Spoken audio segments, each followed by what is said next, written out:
ये बात है साल 1914 की, जब एक 8 साल का बच्चा जापान के एक गांव में खेल रहा था। तभी उसने 4 पहियों पर चलती एक मशीन देखी। ये फोर्ड का मॉडल टी था, जिसको देखकर ये बच्चा बहुत ज्यादा हैरान हुआ। यही वो दिन था जब उस 8 साल के बच्चे को गाड़ियों और मैकेनिकल पार्ट से पहली बार लगाव हुआ था। इसका नाम था सुचाइरो होंडा, और किसको मालूम था कि आने वाले वक्त में इसका नाम हमें हर छोटी बड़ी गाड़ी पे देखने को मिलेगा। जेम टीवी की वीडियोस में एक बार फिर से खुशामदीद। नाजरीन, 1906 में जापान के माउंट फूजी के करीब एक छोटे गांव में सुचाइरो होंडा की पैदाइश हुई थी। उनके वालिद लोहार होने के साथ साथ पार्ट टाइम में साइकिल रिपेयर का काम भी करते थे। होंडा के 5 बहन भाई पहले ही मुख्तलिफ बीमारियों की वजह से मर चुके थे, लिहाजा उसके माँ बाप को अपने इस बच्चे से काफी उम्मीदें थीं। लेकिन उसको पढ़ाई से तो कोई लगाव नहीं था, अलबत्ता अपने बाप के साथ साइकिल रिपेयर करने में होंडा को ज्यादा दिलचस्पी थी। जब वो 16 साल का हुआ तो उसने न्यूज़पेपर में जॉब का एक ऐड देखा। 8 शोकाई नामी टोक्यो के इस ऑटोमोबाइल सर्विस स्टेशन पे टेक्नीशियंस चाहिए थे। होंडा ने कंपनी को जॉब के लिए लेटर लिखा और खुशकिस्मती थी कि वहां से पॉजिटिव रिप्लाई भी आ गया। यही वो टाइम था जब होंडा अपना घर और स्कूल छोड़कर कमाने की आस लगाए टोक्यो रवाना हो गया। होंडा का ख्वाब तो तब टूटा जब वो टोक्यो में 8 शोकाई पहुंच गया था।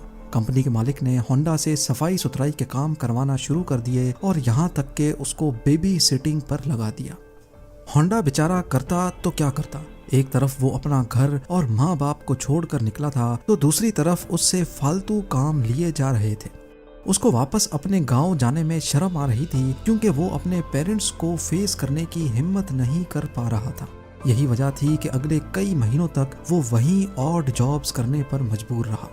कुछ ही महीनों के बाद 8 शोकाई के मालिक ने होंडा से वर्कशॉप के काम भी लेना शुरू कर दिए।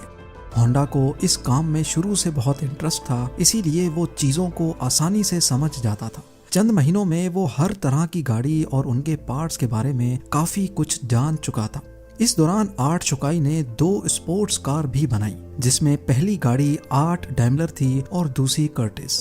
ये दोनों गाड़ियां यूज्ड इंजन्स को इस्तेमाल करके बनाई गई थीं, जिन्होंने जापानीज मोटर कार चैंपियनशिप 1924 में पहली पोजीशन भी हासिल की।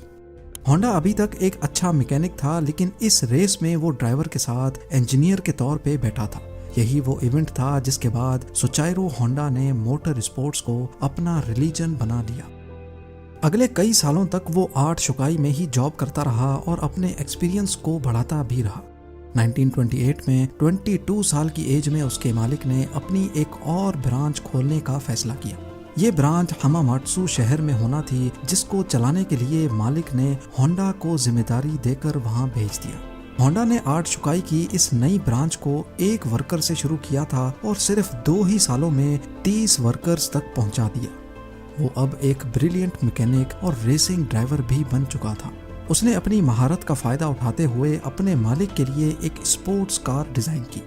ये गाड़ी 120 किलोमीटर पर आवर की स्पीड से चल सकती थी, जिसने पुराने सारे रिकॉर्ड तोड़ दिए थे। ये रिकॉर्ड अगले 20 सालों तक जापान का हाईएस्ट रिकॉर्ड बना रहा।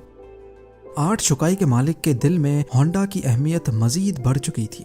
वो अपना खुद का वर्कशॉप खोलना चाहता था, लेकिन शायद किस्मत को ये मंजूर नहीं था। 1936 में रेसिंग के दौरान होंडा का एक हौलनाक हादसा हो गया। इस एक्सीडेंट में उसकी जान तो बच गई, लेकिन उसका लेफ्ट बाजू फ्रैक्चर हो गया, शोल्डर डिसलोकेट हो गया और चेहरे पर कई जख्म आ चुके थे। उसको अपनी जिंदगी यहीं खत्म होते दिखाई दे रही थी। ना वो मैकेनिक का काम कर सकता था और ना ही रेसिंग में हिस्सा ले सकता था। कई महीनों के बाद वो जब दोबारा ठीक हुआ तो उसने 8 शोकाई के मालिक से रिक्वेस्ट की कि वो अब ये रिपेयरिंग का काम नहीं कर सकता, बल्कि उसने आइडिया पेश किया कि क्यों ना वो अब स्पेयर पार्ट्स बनाने के लिए एक अलग कंपनी शुरू करें। 8 शोकाई के स्टेक होल्डर्स ने होंडा का ये आइडिया फौरन रिजेक्ट कर दिया। उनको ऑलरेडी प्रॉफिट्स मिल रहे थे और कोई भी नहीं चाह रहा था कि नया रिस्क लिया जाए। इसी पर होंडा ने डिसाइड किया कि पार्ट्स मैन्युफैक्चरिंग की कंपनी वो अकेले ही खोलेगा। 1936 में 30 साल की उम्र में उसने अपने दोस्त के साथ मिलकर टोकाई सेकी हैवी इंडस्ट्री खोली और अपने दोस्त सिचाइरो काटो को उसका प्रेसिडेंट बना दिया। कंपनी तो वो खोल चुके थे, पर होंडा के पास इसको चलाने के लिए कोई इन्वेस्टमेंट नहीं थी। वो दिन भर आर्ट शुकाई के लिए काम करता था, जबकि रात में अपनी नई कंपनी के लिए खुद इंजन पिस्टन बनाने की कोशिश करता था। अगले कई महीनों तक वो इसी रूटीन पे चलता रहा, लेकिन उसको कोई कामयाबी ना मिल सकी। उल्टा वो लगातार शिफ्टें लगा लगा कर कमजोर हो चुका था। एक के बाद एक नाकामी उसका रास्ता रोके बैठी थी। तभी उसने मेटलर्जी में महारत हासिल करने के लिए एक यूनिवर्सिटी में एडमिशन ले लिया। 1939 में 3 सालों की लगातार मेहनत करने के बाद वो आखिरकार एक पिस्टन बनाने में कामयाब हो ही गया। अब उसने आर्ट शुकाई से जॉब छोड़ दी और फुल टाइम पिस्टन बनाने में लग गया।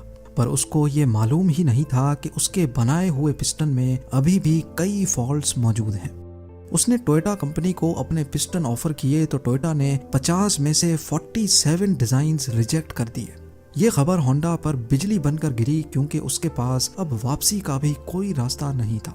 उसने मुख्तलिफ कंपनीज की रिक्वायरमेंट्स को समझने के लिए पूरे जापान के दौरे लगाना शुरू कर दिए। अलग अलग फैक्ट्रीज में गया, कार मैन्युफैक्चरर्स से मिला। अगले कई साल उसने मार्केट को समझने में लगा दिए और उसके बाद होंडा ने एक बार फिर से पिस्टन बनाए। इस बार ये पिस्टन सारी कंपनीज के क्वालिटी कंट्रोल पास कर चुके थे। उसको धड़ाधड़ ऑर्डर्स मिलना शुरू हो गए और एक बार फिर से होंडा को अपने ख्वाब पूरे होते दिखाई दिए। ऑर्डर्स को पूरा करने के लिए उसकी कंपनी ने 2000 वर्कर्स को भी हायर कर लिया। होंडा की ये खुशी सिर्फ चंद महीनों की मेहमान थी, ये किसको मालूम था।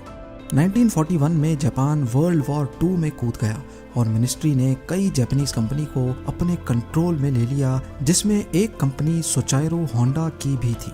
होंडा को डाउनग्रेड करके उसी की कंपनी का सीनियर मैनेजिंग डायरेक्टर बना दिया गया और चीजें तब मजीद खराब हो गईं जब कंपनी के वर्कर्स को मिलिट्री सर्विस में लगा दिया गया। अगले 3 साल इंतहाई मुश्किल हालत में गुजरे, लेकिन 1944 में एक वाकया हुआ जिसने होंडा की उम्मीदों पर पूरी तरह से पानी फेर दिया। एयर रेड के दौरान एक मिसाइल सीधा होंडा की फैक्ट्री पे आ लगा।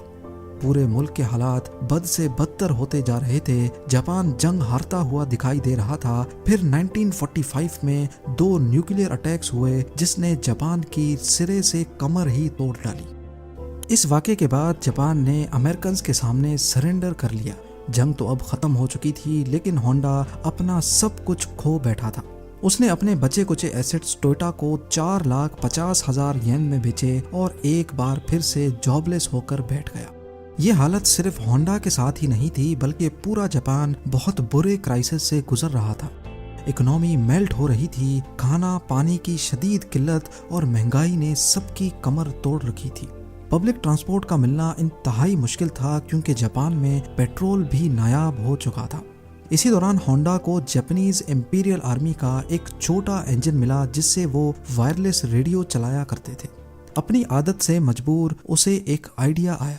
उसने सोचा कि क्यों ना इस इंजन को एक साइकिल में लगाकर अपनी ट्रांसपोर्ट का मसला हल किया जाए। इससे ट्रांसपोर्ट आसान भी हो जाएगी और सस्ती भी पड़ेगी।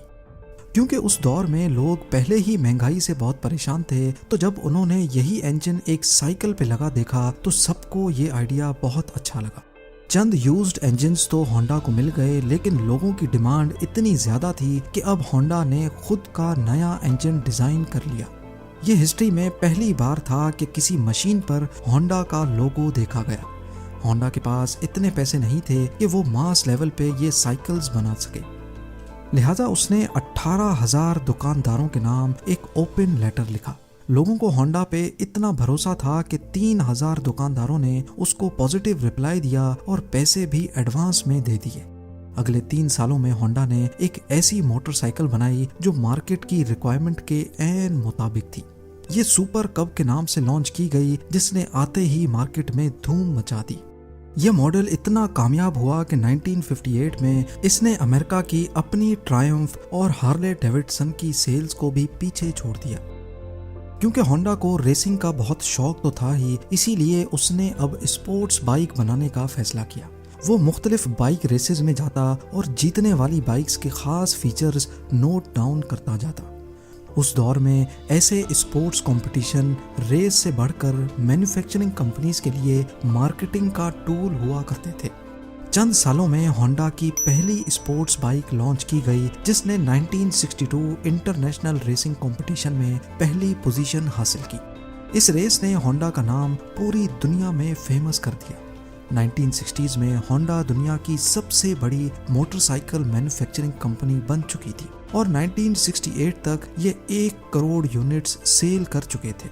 अपनी जिंदगी के 62 इयर्स गुजारने के बाद आखिरकार सोचाइरो होंडा को कामयाबी तो मिल चुकी थी, लेकिन जो ख्वाब वो बचपन से ही लिए बैठा था वो अभी तक पूरा नहीं हो पाया था। होंडा अब कार मैन्युफैक्चरिंग की तरफ भी जाना चाहता था। कई लोगों ने उनको ऐसा करने से मना भी किया, लेकिन उन्होंने किसी की एक ना सुनी। उस वक्त जापान में ऑलरेडी टोयोटा और निसान जैसी कंपनीज अपना बिजनेस जमाए बैठी थी। वहां मार्केट में अपनी नई जगह बनाना काफी मुश्किल था। होंडा ने अपनी पहली पिकअप ट्रक T360 लॉन्च की, जो कि फेल हो गई। उसके बाद स्पोर्ट्स कार S500 लॉन्च की, जिसके सिर्फ 1300 यूनिट्स ही बिक पाए। कई सालों की मेहनत और कई दर्जन डिजाइन्स रिजेक्ट होने के बाद फाइनली 1972 में होंडा सिविक लॉन्च की गई। ये वो गाड़ी है जिसके नए मॉडल्स आज तक पूरी दुनिया में फेमस हैं। 1980s में होंडा मोटर्स जापान की तीसरी बड़ी मैन्युफैक्चरिंग कंपनी थी और सिर्फ 10 सालों में ही ये दुनिया की तीसरी बड़ी हो गई। आज होंडा का नाम हमें cars, motorcycles, boat engines, plane engines और दर्जनों पावर टूल्स पे देखने को मिलता है। सोचाइरो होंडा ने होंडा सिविक के लॉन्च होने के अगले ही साल 1973 में कंपनी से रिटायरमेंट ले ली थी और 5 अगस्त 1991 को उनकी जिंदगी का ये सफर हमेशा के लिए खत्म हो गया। उम्मीद है जेम टीवी की ये वीडियो भी आप लोग भरपूर लाइक और शेयर करेंगे। आप लोगों के प्यार भरे कमेंट्स का बेहद शुक्रिया। मिलते हैं अगली शानदार वीडियो में।